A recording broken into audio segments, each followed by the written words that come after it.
Hey guys, welcome to week 14 of our Ezra Nehemiah devotional. This week we find ourselves in Nehemiah chapter 4. And just like what we saw in Ezra, what is, this story without opposition? What is this whole interaction and this collection of books without opposition from enemies around the nation of Israel? And so they are building the wall now around the temple. We saw the temple being rebuilt in Ezra. Now the wall of protection that is going to surround the temple in Jerusalem is being built now.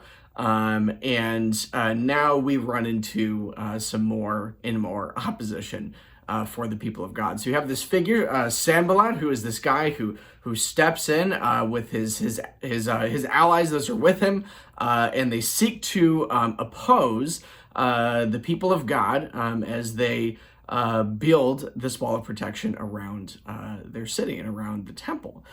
Says he was angry and greatly enraged, and he jeered at the Jews, and he said in the presence of his brothers in the army of Samaria, "What are these feeble Jews doing? Will they restore it for themselves? Will they sacrifice? Will they finish up in a day? Will they revive the stones out of the heaps of rubbish and burn ones at that?" And so he's angry. He's frustrated. He's mad. He is enraged that the people of God are endeavoring to complete this building project. And so, in light of that, then what happens is that the people of God then in Nehemiah they give out this prayer. They said, "Hear us, O God, for we are despised. Turn back their taunt on their own heads and give them to be plundered in a land where they are captives. Do not cover their guilt, and let not their sin be blotted out from your sight, for they have provoked you to anger in the presence of the builders." So we built the wall, and the wall was joined together to half its height, for the people had a mind to work. So this project is continuing. There's still quite a ways to go.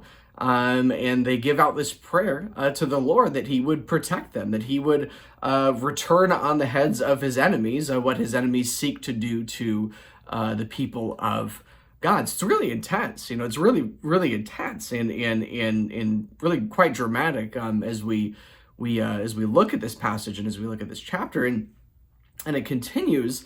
And as they're building, what happens is God foils their plan, as it says in verse 15. And as they're building, says the leaders stood behind the whole house of Judah who were building on the wall. Those who carried burdens were loaded in such a way that each loaded on the work with one hand and held his weapon with the other. So what happens is they end up setting guard. They end up putting people in strategic positions throughout the outside of the city to protect them. They have even horns ready to go, so that if there is some sort of attack that happens at night, that they would be prepared for that. And even as they are working, we see that they even have a weapon in one hand as they complete work on the wall with their other hand. And so what does this mean? I mean, what is the point of this? What is the purpose of this? How does this apply to you and I today? Well, one thing that we can really glean from this and recognize is that God uses very ordinary means to accomplish his great purposes.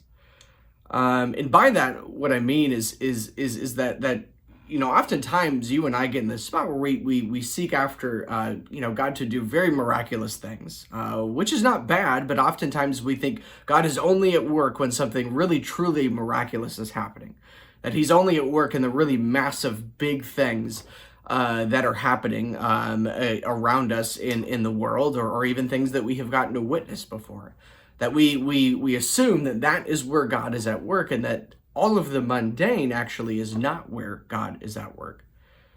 But in this passage, we're encouraged with something very different than that. We see that God is, in fact, at work in the mundane, that God is using very small strategic plans, on the part of Nehemiah and the Israelites to accomplish his own purposes.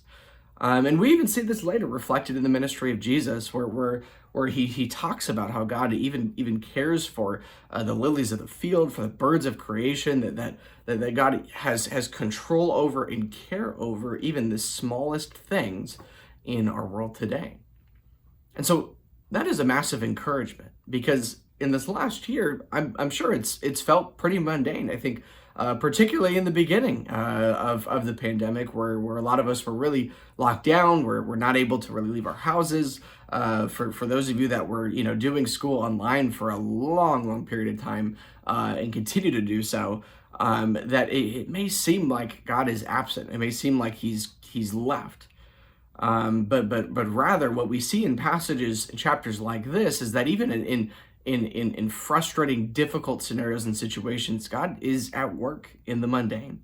He's using mundane, ordinary things to accomplish His own purposes, and He's working through people that we would not expect Him to work through to accomplish His purposes. So take heart is really what this passage is encouraging us to do. Take heart that our God sees us where we are, that He listens to us, that He hears us, that He inclines His ear to us, as we see calling of Him elsewhere in the Scriptures, that He hears us and that He's with us, and that He uses very ordinary things to accomplish His purposes. So take heart, dig into the Word. Even in days where it feels like when you're praying to a wall, those are the days that we especially are called to dig into the Word, to get to know our God, and to take heart and have confidence that He truly is working in and through us and in and through those around us to accomplish His purposes. Thank you, guys.